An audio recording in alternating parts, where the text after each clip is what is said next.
Hello. Hello. Welcome.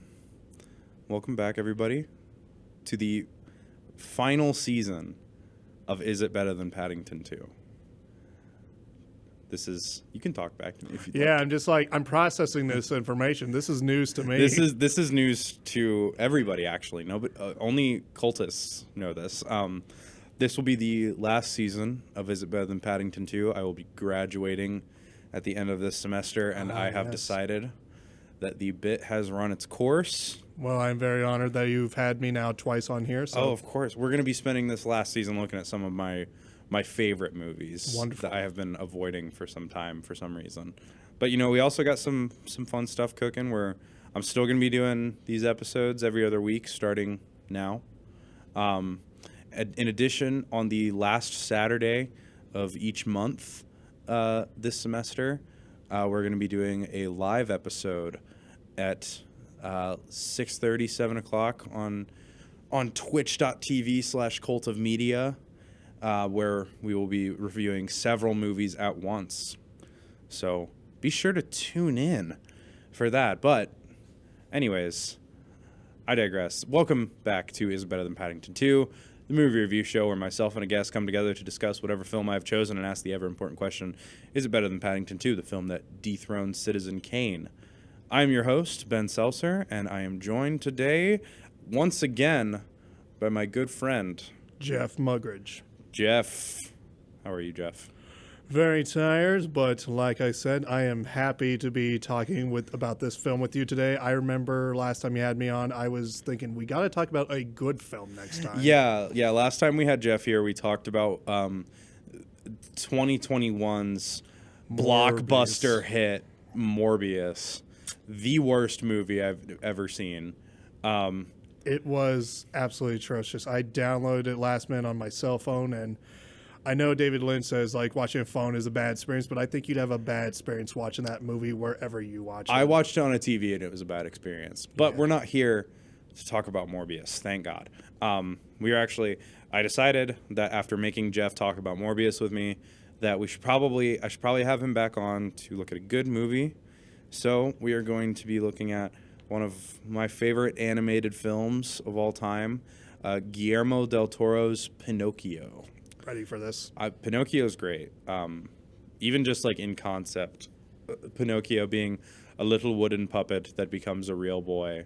Yeah, and it's just one of these things I think you kind of take for granted, the story of Pinocchio, because you grow up as a kid and you watch maybe like the Disney version of Pinocchio and think like, oh, that's just something you watch as a kid. And even later on, you see Pinocchio caricatured or parodied in so many different ways, like the Shrek movies. To see Pinocchio brought back to its real fairy tale aspects and all its emotion and brutality is quite incredible. Yeah, and with like a lot of like liberties taken by Del Toro, like it doesn't follow the original story to a T. He takes some creative liberties, but his version of Pinocchio is a very emotional and mature story that deals with death and oppression and fascism and a lot of things, and it's very heartwarming film. So let's dive right in. Whenever you watched Pinocchio for the first time, what were your initial thoughts of it? It's funny. I've watched a lot of movies. Like I think last year on Letterboxd, and yes, I am a Letterboxd fan. Please check me out. Anyway, we'll plug Letterboxd. Yes, we'll plug that in there. But most of the time, I watch a movie, and it takes me a little bit to get into it. And even that is included for some directors I really admire, like Guillermo del Toro, who's someone I've always been a fan of since I watched. I think Hellboy was the first one I saw of his, and of course I got hell yeah. Yeah, and then I got into his Spanish language movies. I saw Crimson Peak, Shape of Water in theaters and had a blast. Pan's Labyrinth. I never did get to see Pan's Labyrinth. It's very good. Oh, no, I've seen it many times, but not in a theater. I never got to see it in theater. Yeah, either. But it's just one of these things. I was like, I kind of took for granted. Guillermo del Toro was like, oh, he's got another project coming along. It's going to be decent. I remember watching Pinocchio for the first time on Netflix and being absolutely sucked in by the first frame, which I can't, And after that, it was like water flowing. It just ebbed and flowed and freely, and I was just so struck by it. It's such a captivating experience, not even just like in the story, but in the visuals. Beautiful. Like the film is stop motion animated, which has pretty much become all but like a dead art form of cinema. You hardly ever see stop motion anymore. With the exception of maybe like Wes Anderson or yeah, something. Wes Anderson is really keeping stop motion alive. I mean, Fantastic Mr. Fox, of course, who's Isle of Dogs. Isle of Dogs, and Fantastic Mr. Fox was, I think, one of the creative directors on that film was a guy named Mark Gustafson, who worked with Guillermo del Toro on Pinocchio. Yeah, and like there's so much like detail and thought put into every single character's design and movement. Like there's so much movement that like I would have never even thought to include. Yes, Go ahead. Everything. Just like characters like tripping on something or bumping their head or just There's one thing that stood out to me in particular on my rewatch of it earlier today. In the beginning, whenever it's giving you the backstory on Geppetto's son Carlo, there's a part where he's like swinging, and he's got all like the subtle movements of his face, like which that's not just like as simple as just like moving it around. They would have had to create a different face for every single bit of movement and expression on every character, and he's just got all these subtle movements on his face, and then like we see like his shoes and his shoelaces are like moving around as he swings, and there's just so much that like the fact that it's not live action and there's still all of this movement to make everything seem real is nuts. It's the attention to detail is incredible, because I have to give an honest opinion, which is that even when you watch a great stop motion film or a film that uses stop motion, like the 1933 version, I want to say, of King Kong, you can tell where the fingerprints were with the tufts of hair on the monsters or whatever. And even Fantastic Mr. Fox has a little bit of that, where you can notice like, oh, something with the movement of the hair is a little incongruous with the movement of everything else around it. But whenever you see it in Pinocchio, like you said, there is the motion of the face is so finesse and detailed that you think to yourself, this isn't stop motion. It's almost real. It feels bizarre. so real. And that stop motion is probably like my favorite form of animation, just because of the level of work that goes into it. Yes. It's insane, and every single character, and there's several, has like hundreds of different face molds just so that they can talk and emote and everything. And like one thing that I've always liked about it is like the parts where you can see like something about stop motion is you can see the moving parts a lot of the time. Like you can see which parts are supposed to be removed and swapped out.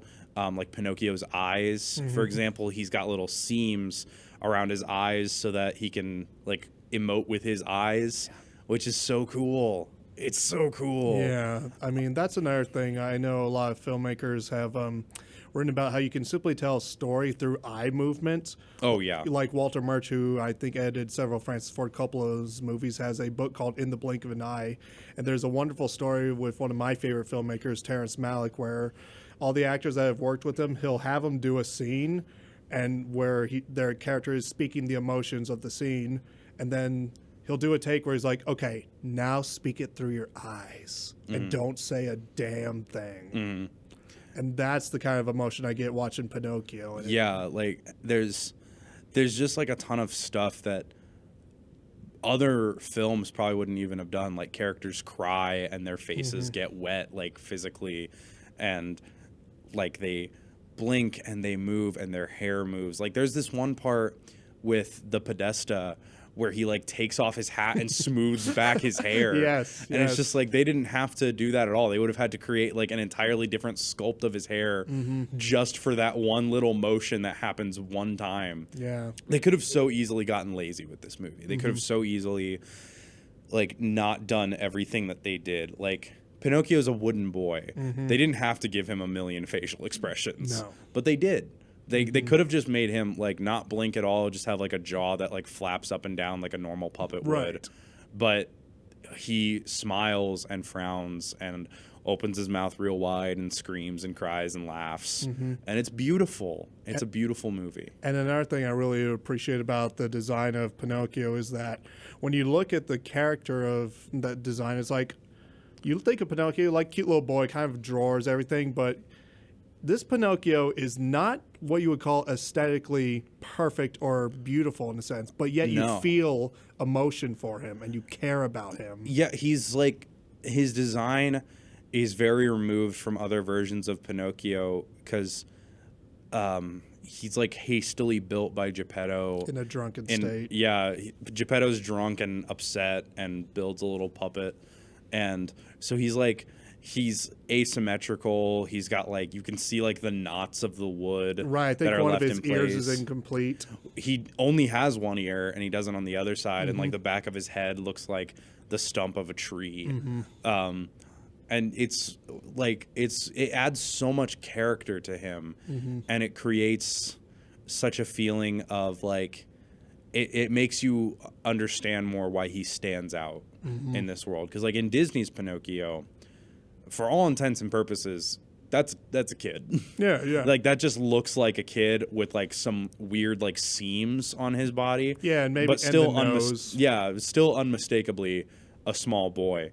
And Pinocchio in Del Toro's version looks like a carved piece of wood. Yeah, which is what he is. Which is basically it. And one of the conflicts that I remember in the movie is that he's always looking around, figuring out. I was like, well, I'm imperfect, yet everyone loves this Christ figure that is carved out of wood in this church, and he's pointing at them, saying like, well, he's made of wood too.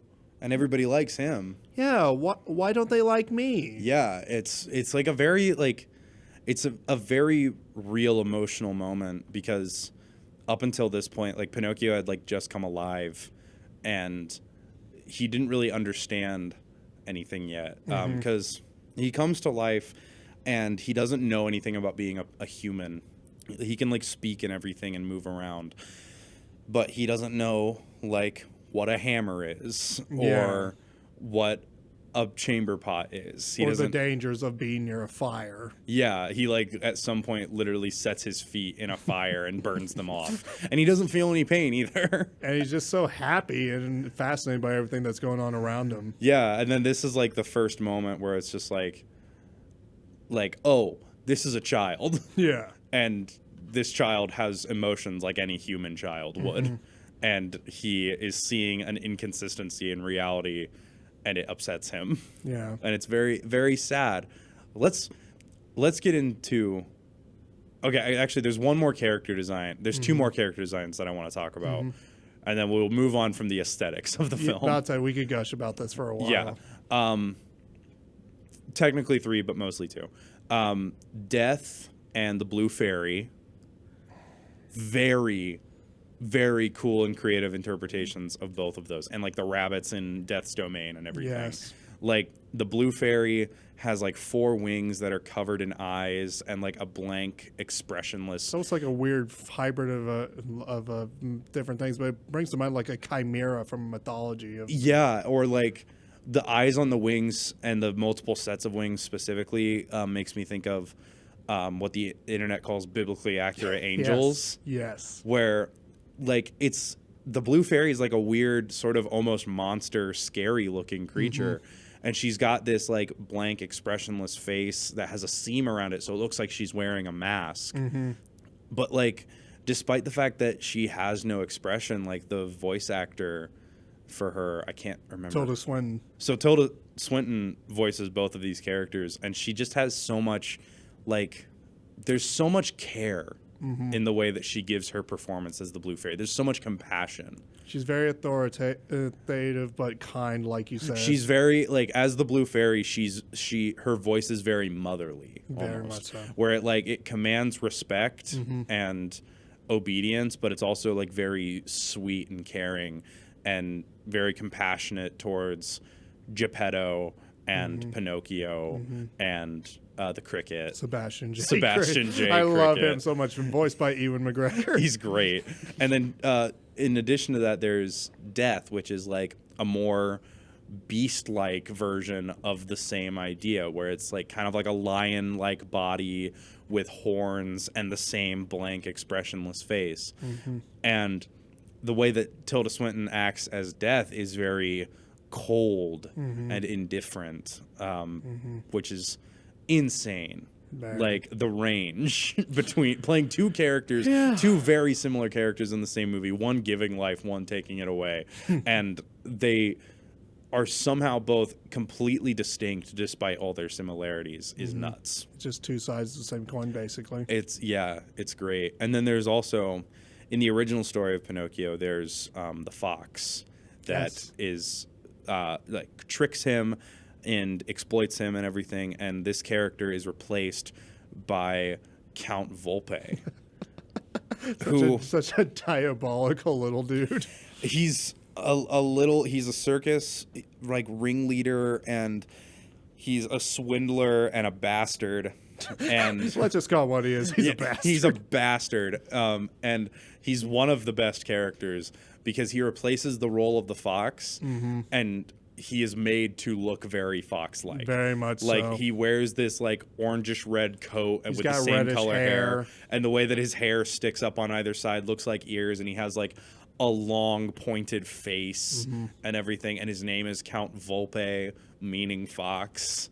So it's just very like, it's just like a level of attention to detail like that, despite the fact that he's not a fox, but making it clear that he is the fox. Yeah, he's very sly and very precise in his movements. Which is incredible. And he has a little monkey sidekick named Spazatura that is voiced by Kate Blanchett. I found out today. Lydia Tarr. They got Kate Blanchett to make funny noises into a mic for this movie, and she does great. She's phenomenal. She does great. Spazatura is wonderful. Yes. He's just a silly little monkey that wants to be respected. Don't we all? So, enough about the aesthetics. I'm sure we will talk more about it as we go. Let's get into the meat of this film. The story of Pinocchio. So like, it's been forever since I've seen Disney's Pinocchio, and I haven't read the original novel. But the story of Disney's Pinocchio is very much just Pinocchio wants to become a real boy, but he has to learn to be good and not lie before he can do that. The story of Guillermo del Toro's Pinocchio follows that, but also it's set in late 30s, early 40s fascist Italy. Yes. Like, Benito Mussolini appears as a character. And I believe is voiced by Tom Kenny, who is the voice of SpongeBob SquarePants. Very funny. I did not know that.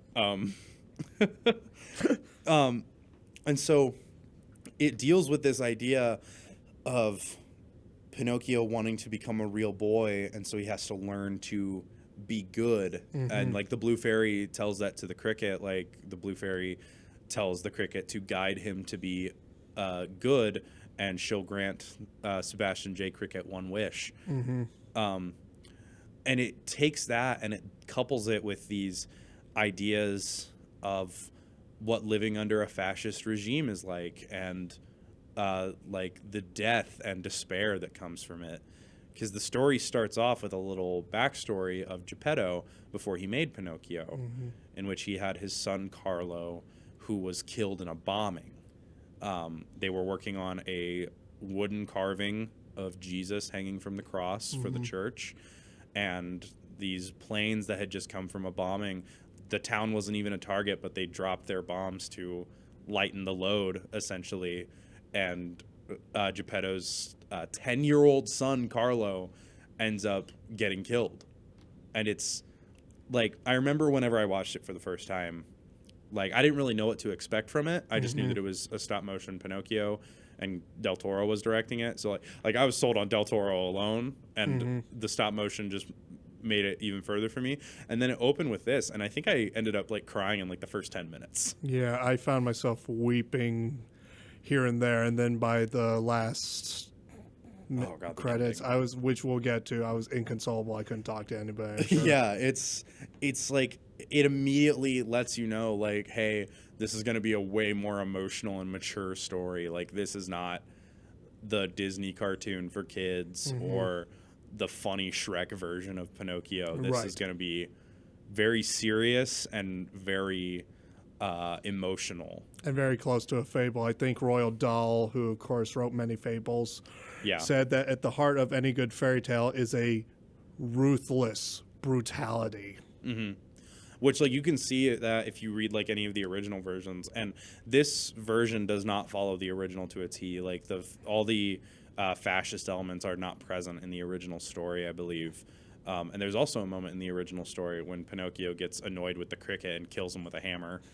That does not happen. Instead, the cricket is just smashed several times. Yeah, he's just trying to pontificate or sing a song. It's just like... So Geppetto loses his son Carlo and is in mourning for several years. At this point, Sebastian J. Cricket, my boy. Love that guy. One of the best characters in the movie, voiced by Ewan McGregor. My king.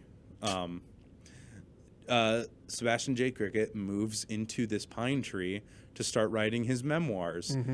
And then at that same moment, Geppetto is on the ground crying and drunk about the loss of his son. He has been in mourning for around a decade at this point, and he's, like, I believe the movie says he worked very little and he ate even less.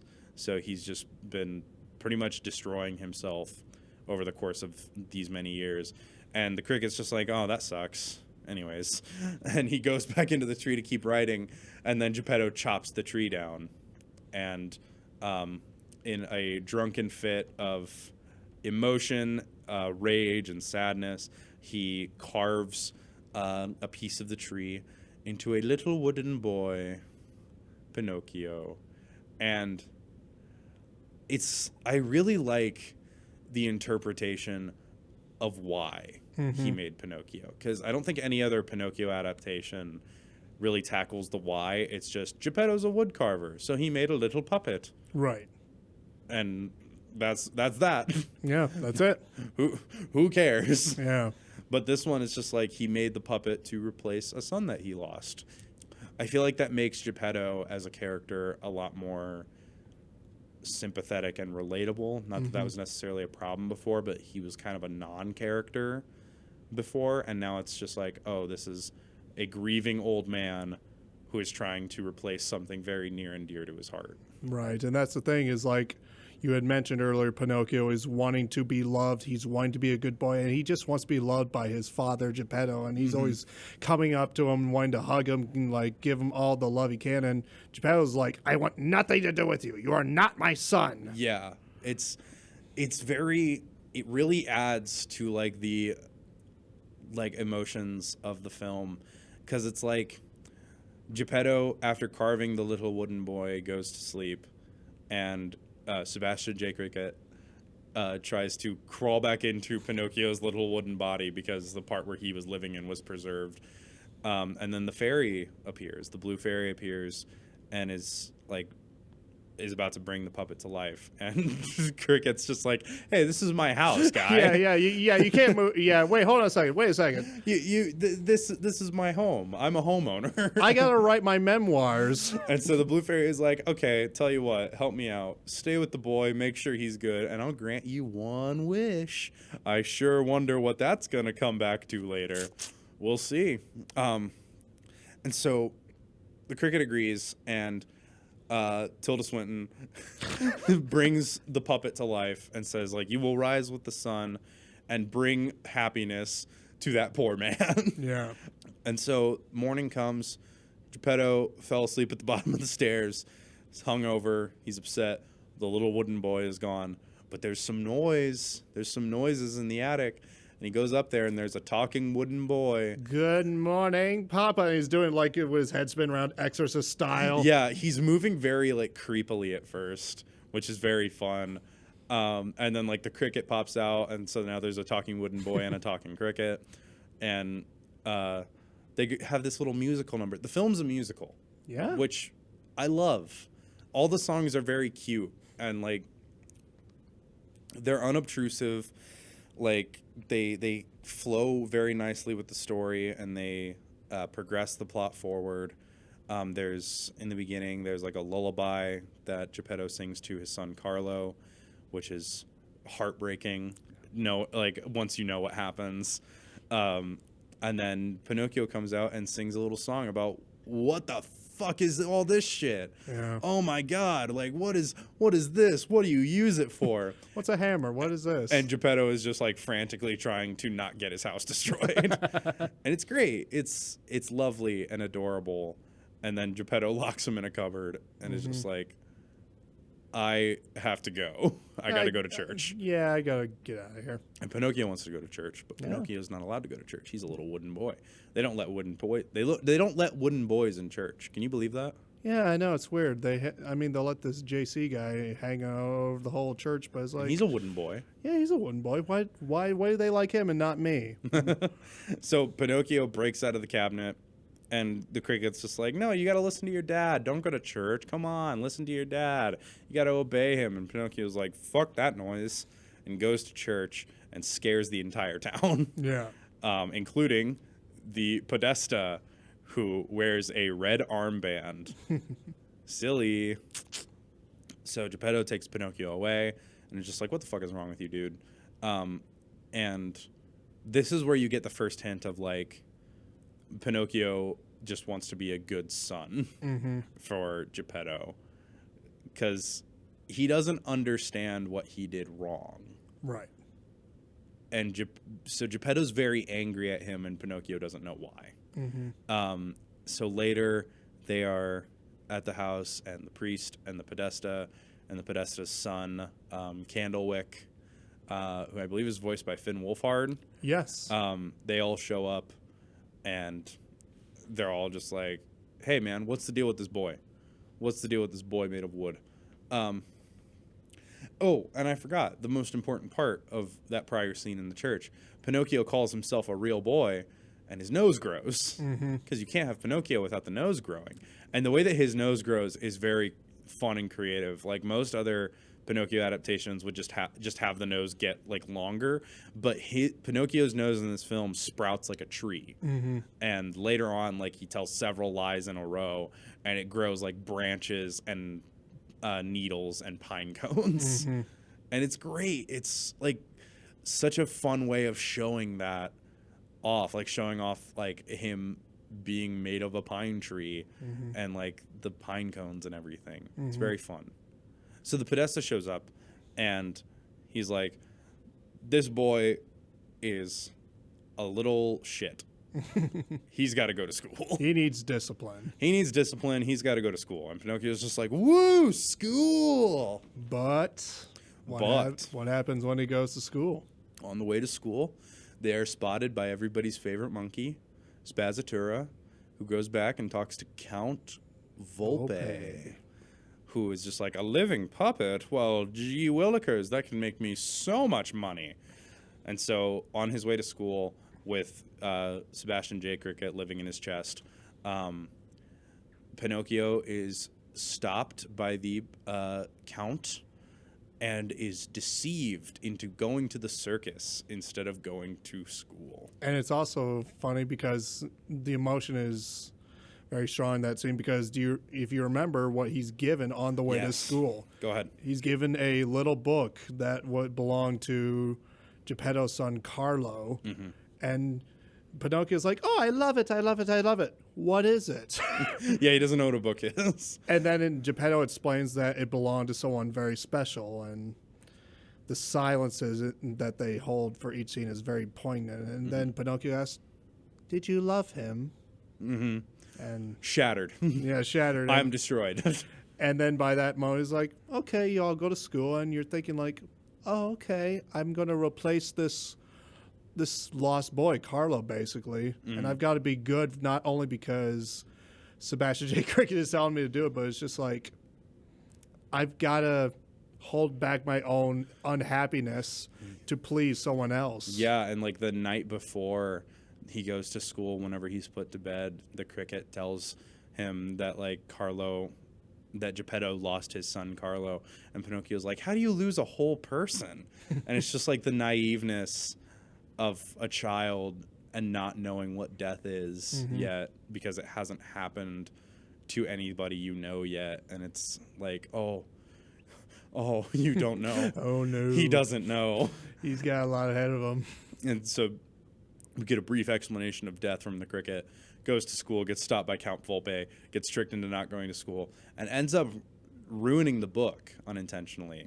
Like, Volpe looks at the book and just, like, tosses it, and, like, the binding rips and everything. And at some point, the cricket gets smashed by the book, as is occurring several times. It's a running gag. Pinocchio goes to the circus. He's a living puppet. He's insane. He's a smash hit. And Geppetto shows up and is just like, what the hell is wrong with you? I told you to go to school. You ruined this book. What is wrong with you? Why can't you be more like Carlo? And then Pinocchio hits us with the, because I'm not Carlo. Yeah. And it's just like, oh. Yeah. Like, the And I think also at one point, if I'm remembering right, Geppetto says to him, "You are a burden." Yeah, the same scene. The same scene. Pinocchio. I think Pinocchio has like just learned what a burden is, and then Geppetto calls him one because he's not more like Carlo, and it's just like Pinocchio is so upset he can't live up to these impossible expectations of his father, and then later, like in bed, says to the cricket, his nose didn't grow. Whenever he said that, it means that that's how he really feels. And so Pinocchio runs away to join the circus and send the money back to Geppetto so that he doesn't have to be a burden anymore. He leaves the cricket behind, traps him in a cup, and leaves the cricket behind. And briefly, we forgot. Pinocchio dies. Oh, yes. Several times. In this first scene, Geppetto's trying to get him away from Count Volpe in the circus, and Pinocchio, obviously Count Volpe doesn't want that because he's a moneymaker, and so Pinocchio ends up accidentally getting tossed into the street and gets hit by the Podesta's truck and dies. Yes. And so he's in death's domain, being carried by some funny little rabbits, all voiced by the same guy. Tim Blake Nelson. Yep. But then he's not dead. And so he goes to talk to Death, voiced by Tilda Swinton. And Death is just like, Death calls him the wooden boy with the borrowed soul, which is such a hard line. Like, that's such a title. I want to be the wooden boy with the borrowed soul. Yeah, that's like killer band name alert. It's pretty great. And she explains to him that, like, well, since you are not a real boy and cannot technically die, every time you do die, you're just gonna have to sit here with me for a little while, and the times are gonna get longer the more you die. And Pinocchio is just like, okay, I'm cool with that. And so then he comes back to life, and the Podesta is like, he's the perfect soldier. He can't die. Because that's what you want. Yeah. As a fascist. Yeah. And Geppetto doesn't want him to go to war. He doesn't want him to go to the circus. He just wants him to be his son. This is when that exchange happens. And he calls him a burden. And then Pinocchio runs off to join the circus. And he's a smash hit. He's entertaining all of the people of Italy, except for Spazzatura, who hates him because he's jealous. Yeah. And there's this really funny scene because, like, the puppet show is Pinocchio and a bunch of marionettes controlled by Spazzatura. And there's this funny scene where Spazzatura, using the other marionettes, like, he talks to Pinocchio as each marionette. Yes. And tells him the truth, like, oh, Count Volpe hasn't been sending your dad any money. Oh, you suck. You know, everybody hates you. Yeah. Which is, it's not necessarily. It's like it's a bad move on Spazzatura's part because it's like mocking Pinocchio, but also without that, Pinocchio would never have learned the truth. That's just it. I'm like, Spazzatura is not wrong, but it's done with a malicious intention. Yeah. And Pinocchio confronts Count Volpe about this, and he like stands up for himself really well. He's just like I'm the one making the money here. So unless you're holding up your end of the bargain, I'm done. And Count Volpe's just like, listen here, you little shit. Yeah. I will set you on fire. And so Pinocchio's pissed, and Spazzatura is also pissed because Count Volpe was being mean to Spazzatura for telling him all that. And so Pinocchio and Spazzatura come up with a plan because they're about to do a performance for Il Duce, Benito Mussolini, who says, and I quote, "I like it puppets. I like it puppets. I like it puppets." And so they're doing this show, and they have this song where Pinocchio like pretends to be a soldier fighting for the glory of the fatherland, Italy. But Pinocchio and Spazzatura change the lyrics and the puppets a little bit to essentially call Mussolini a stinky poop face. Stinky poop face, which is a polite way of saying you are a piece of shiznit. Yeah, like there is a dancing shit puppet. They basically just spend the whole thing making fun of Mussolini so that it's a little shit Count performance. Volpe will get in so that Count Volpe will get in trouble. And so in response, Mussolini has Pinocchio shot, as you do. As you do. So Pinocchio dies again, has his little thing with death again, and he's asking some questions about dying, but then the time is up, so he's got to go. And he wakes up in the back of a truck on his way to a children's fascist training camp. 4 words that should never be said in that order. Yeah. So basically, like, they're going to a camp with the Podesta and Candlewick His son. and a bunch of other unnamed children to essentially be trained to become fascist soldiers in World War II for Italy.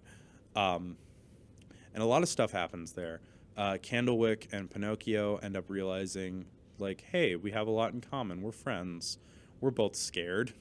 And we both feel like we're disappointments to our fathers in some ways. Exactly. Because early on, there's a point where I think it's in the scene where Pinocchio is in bed thinking like about the word burden, and Sebastian J. Cricket says something along the lines of, sometimes fathers say things they don't really mean sometimes, and they'll come to regret it later on. And Pinocchio says those words verbatim, the Candlewick. Yeah, like, because Geppetto and the Podesta are both fathers, and Candlewick and Pinocchio are both their sons, and it's very much drawing a distinct parallel between their behavior as fathers, because they both talk to their sons in very similar ways, but Geppetto always apologizes. Yeah. Like, Geppetto's still grieving. He's still angry and upset, and all of a sudden he just got a new son out of nowhere, and he doesn't know how to deal with it. And so he's upset and he doesn't know what to do, but he knows the difference between right and wrong. The Podesta is also like very mean and rude to his son, but he doesn't care about it. And that's like the main difference between them, is you can tell how much Geppetto cares about Pinocchio, despite what he says. I mean, of course, we were talking like Count Volpe using him as like a puppet of sorts, and of course the Italian fascist regime is wanting to use Pinocchio as this super soldier, but in a way, Candlewick is also just basically like an object to be used and controlled by his father. Which I think is an intentional parallel of like these children are being indoctrinated into a war that they don't really understand anything about. They are literally just being used like a puppet, which, very heavy for a Pinocchio movie. So they have this little game of like opposite capture the flag, where they have to bring their flag to the top of a tower, and whichever team wins. And the Podesta says this line of like, no matter who's on the other team, they are your enemy. And so it's just like a paintball fight, essentially. And Pinocchio is carrying the flag for his team, and Candlewick is carrying the flag for his, and they both reach the top of the tower at the same time, and they fight a little bit, but then like they end up with each other's flags, and so they're just laughing about it because they're friends. They are children. I cannot stress this enough, that this is in fascist Italy, and these are children that are being turned into soldiers for fascist Italy. It's fucked up. But they tie their flags together and hang them at the same time, and then they go to talk to the Podesta, and he's just like, so why are you both here? You both won. How do you think you came to that conclusion? And they tell him about how they reached there at the same time, and they just both hung their flags. And he's just like, okay. And then he cocks his gun and hands it to Candlewick and says, Candlewick, shoot the puppet. And it's just like, the fuck? He's like, what? Because the Podesta knows that Pinocchio will come back to life. So he can't shoot his own son because Candlewick won't come back to life, but he can shoot the puppet as many times as he wants. Yeah. And so it's just this really sick form of like depraved and cruel punishment being enacted on somebody who is immortal but is a child. Yeah. Just, it fucks with me. Yeah, it's very bizarre. Very bizarre. Very, very bad. And so Candlewick's like, no, I'm not going to do it. And his dad says a bunch of mean things to him, that he's weak and fragile and would never be a good soldier. And then an air raid happens and bombings start. And the Podesta's trying to kill Pinocchio because he's angry and irrational and a fucking fascist. And then he gets caught in like some rope and hit by a bomb, like directly hit by a bomb, completely obliterated. And Pinocchio goes flying, and that's the last we see of the Podesta and Candlewick. And then Pinocchio is found by Count Volpe, and Count Volpe tries to burn him at the stake, but then Spazzatura, my goat, You love that monkey. he takes one for the team, and he attacks Count Volpe and saves Pinocchio, and Count Volpe falls off a cliff and hits a rock and dies. Yes, but the story does not end there. The story does not end there. We've only defeated 2 of the villains. There's another boss. There's more. Because while all this was happening, Geppetto was going on his own little journey to find Pinocchio, along with the cricket. And they end up getting swallowed by a big old dogfish, as does happen. It happens sometimes. Yeah, we all ever we've since all the been book there. of Jonah, it's been going on for a while. Yeah, we've all been there. So Geppetto and the cricket are swallowed by a dogfish. Pinocchio and Spazzatura are now out to sea, and then they get swallowed by the same dogfish. Ain't that wild? Yeah, the cosmos align in some ways. Very cool. To be fair, there's not a lot of giant dogfish, so There aren't many, but you'll find them eventually. yeah, every now and then. So they get swallowed. They are all in this fish's gut, and they need to get out. So there's a little, like a blowhole of some kind. Something like that. I can't remember what the exactly. Something that will get the dogfish to spit them out, but they can't reach it. But you know what can reach it? Pinocchio's big ol' schnoz. So Pinocchio starts telling a bunch of lies, and like the cricket's just like, just this once, lie your heart out. I hate and you. His nose like turns into a whole tree essentially, and they climb across, and Pinocchio breaks the tree off of his nose, Yes. and he climbs up, and they all get out, but then Pinocchio dies. And the last time Pinocchio died was before Count Volpe tried to burn him at the stake, and he didn't have time to stay dead, and so he made a deal with death where that he would live forever. He could go now and live forever, but the next time he dies will be the last time. So Pinocchio dies for the last time after getting spit out by the dogfish. And it's so heartbreaking watching Geppetto lose a son again. About to say, he's finally learned to love this son and realize what he's had, and then he's just and then he took it for granted. He took it for granted. Now this child is gone. He's holding Pinocchio in his arms like the Virgin Mary holding Christ. No, it's a Pietà image going on there. Yeah, just a lifeless wooden puppet again. It's just it is no longer his son. It is just the block of wood that he made in a fit of rage and sadness, and now he's experiencing that all over again. But then the blue fairy reappears, and Sebastian J. Cricket is granted one wish, which he was going to use to become well known and well regarded, but he has also learned and grown, and he is also no longer a self-centered bastard. And he wishes for Pinocchio to come back to life. And so Pinocchio comes back to life, and him and Geppetto, like, they love each other. They're father and son. It's great. It breaks my heart. I cried. And Pinocchio is still an immortal wooden boy. He's not necessarily a real boy per se in like the other Pinocchio versions. Yeah. But it's funny, the way I thought of it when I first saw Guillermo del Toro's Pinocchio was, I can't remember the actress's name, but she was watching a version of Beauty and the Beast from the 40s. And of course, if you watch like the 90s version of the Beauty and the Beast always becomes human and becomes like this kind of romance cover novel model. Just a very objectively handsome man. And then she says after the screening, what happened to my beast? But in the sense, you realize that it's those imperfections that Pinocchio has that makes him more human and more of a real boy more than anything else. Because I had a conversation once with a friend of mine who said, like, when you could, like, the Bible will say, like, humans are above angels, and I think Guillermo del Toro has that same sense, because you look at an angel, it's like, that's unobtainable. That's something you could never live up to.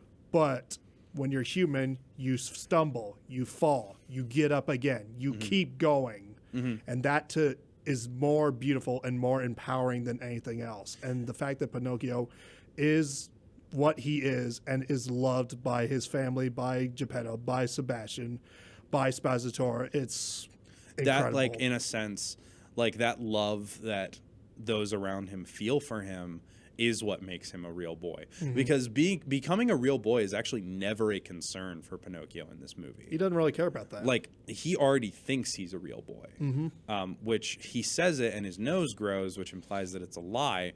But it's only a lie because it's not literally true. But he's always been a real boy. Like, he thinks, he feels, he's curious.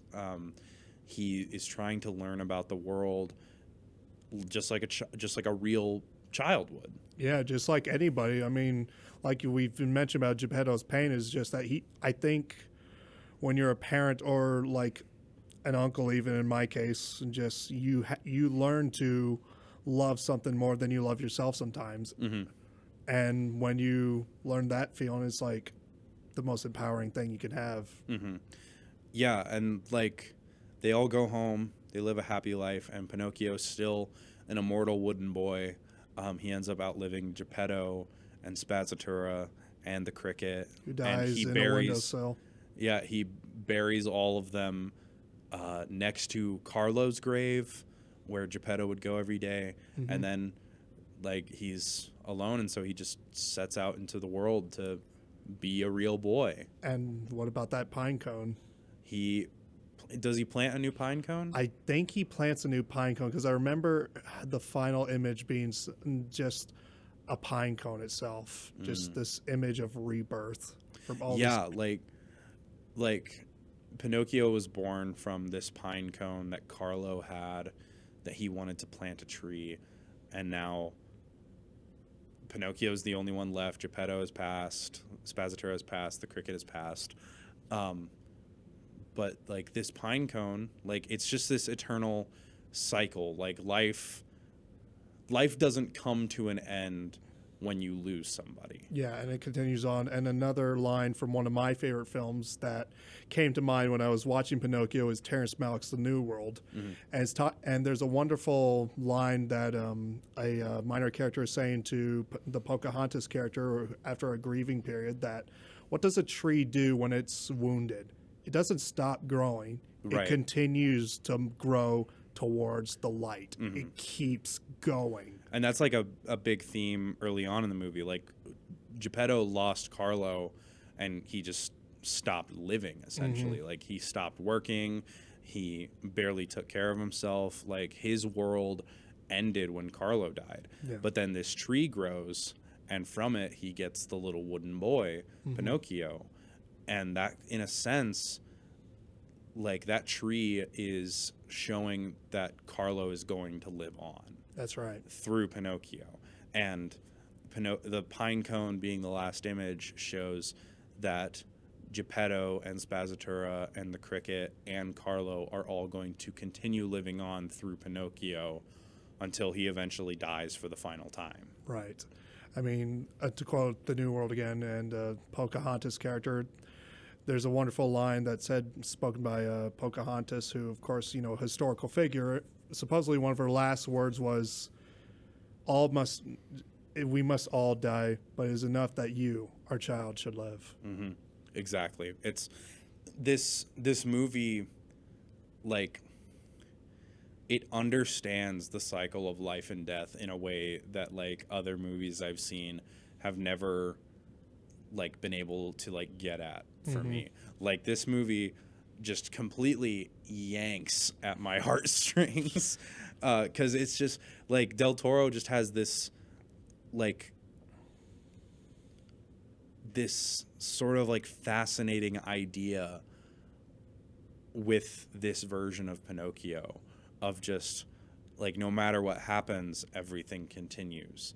Like, there's a line in the beginning whenever they're talking about Geppetto being in his mourning after Carlo died, where the cricket says, the world moved on, but Geppetto did not. And the end of the movie is like, I don't know if this is a line that is directly said. I don't think it is. But it's kind of like the world, like, after Geppetto and the cricket and Spazzatura died, the world moves on and Pinocchio moves with it. It's just a circle. He doesn't fall to the same self-destructive grief that Geppetto did whenever Carlo died, because he's sort of learned from his own experience and from Geppetto that he can't let that control him. Yeah. And it's to follow orders and to have someone else define who you are as a person, that's never going to make you happy. Yeah. So, like, I don't, you know, there's so much I could say, and like nothing I can ever say will do this movie as much justice as watching it. It's just such an incredible and beautiful experience, and I, like, cannot possibly recommend it enough to anybody that likes animation, likes Pinocchio, loves. Well, for me, in my sense, any, like, art, like, so I think as an art house film lover, you would think, like, oh, it's a little animated movie for kids. It's like, no, this is not for kids. No, this is, like, as devastating as any, like, Martin Scorsese, Robert Bresson, any art house movie you can think of. It has that emotional power and thought put into it, and it is incredible. Yeah, and, like, so much, like, time and work put into it, because like the animation is smooth, like, because, like, by design, stop motion films are at a lower frame rate than most other films, and you can tell with this movie, but it is still, like, really smooth in its execution. Like, it feels like there are more frames per second than most stop motion movies would give you, and I love there's just so much, like, effort and love put into this movie. I know. I think we've, you know what I hate to say, but I think we've come full circle, just like the movie itself. We started off talking about the care that went into the facial designs and everything else, and now we've come full circle. Yeah, we've come all the way back. So, like, you know, is there any other, like, final thoughts you'd like to share? All I can say is that it is an enriching experience. If you are open to it, you will find it is a film that will stay with you much, much longer, because I know Ben has watched it more than I've only seen it once, and as you can tell, I watched it originally on Netflix, and then Jeff got the Criterion version of it for me for Christmas, which I rewatched. I used to rewatch today. I broke it out of its case for the first time and rewatched it on that disc. Yeah. But it is beautiful. Something that will stay with you. Oh yeah, it's gonna, if you watch this movie, it is going to break your heart, rebuild it, break it again, and then rebuild it again. Like, it's a roller coaster of joy and sadness and anger and love, and it's, like, genuinely probably the best animated film I've ever seen. Like, sorry, Hayao Miyazaki, but Guillermo's probably a little hyperbole in there, like, but, like, Del Toro's a genius. Yeah. And I'm glad that he is making such beautiful films like this. And Mikey I'm Run. sad that this movie released the same year as Puss in Boots: The Last Wish, and everybody gassed that movie up as one of the best animated films ever. Which I still have not seen. It's good. It's not as good as Pinocchio. If you liked Puss in Boots: The Last Wish, watch Pinocchio, and you will see what I'm talking about. It is so much better. No offense to DreamWorks or Puss in Boots or whatever. No offense to the Puss in Boots fans out there. I'm gonna get so much hate, and I deserve it. Send hate mail to. Please give me your thoughts on my Puss in Boots opinions in the comments below. I will not read them. Anyways, I think we're ready to rate. Yeah. I think we're ready to rate this. So, for those who don't know, our rating scale here on Is It Better Than Paddington 2 is based on several reviews of Paddington 2 across the internet, across Rotten Tomatoes, IMDb, user reviews on Letterboxd. Paddington 2 has 4 out of 5 stars on average. What would you rate Pinocchio out of 5 stars, Jeff? That's almost like a that's like asking someone, do you like eating food? Yeah, it's like, do you like pizza or something like that? Yeah, or like, are you a fan of oxygen? Living, of oxygen? Yes. Yes, to me, Pinocchio is one of these films that it is, for me, not only Guillermo del Toro's masterpiece. It is not up to this point. If he surpasses it, I'm going to be amazed. Yeah. But it's not only Guillermo del Toro's masterpiece. It's not only one of the best animated films. It's not only one of the best films of the 2020s. I think it is one of the best films ever made. Mm-hmm. So 5 out of 5. I literally will put this up against any classic movie. Citizen Kane, Cleo from 5 to 7. I don't care what it is. Pinocchio will stand the test of time for me. I could not agree more. It's just like you can't film is art. Yeah. Objectively speaking, film is art.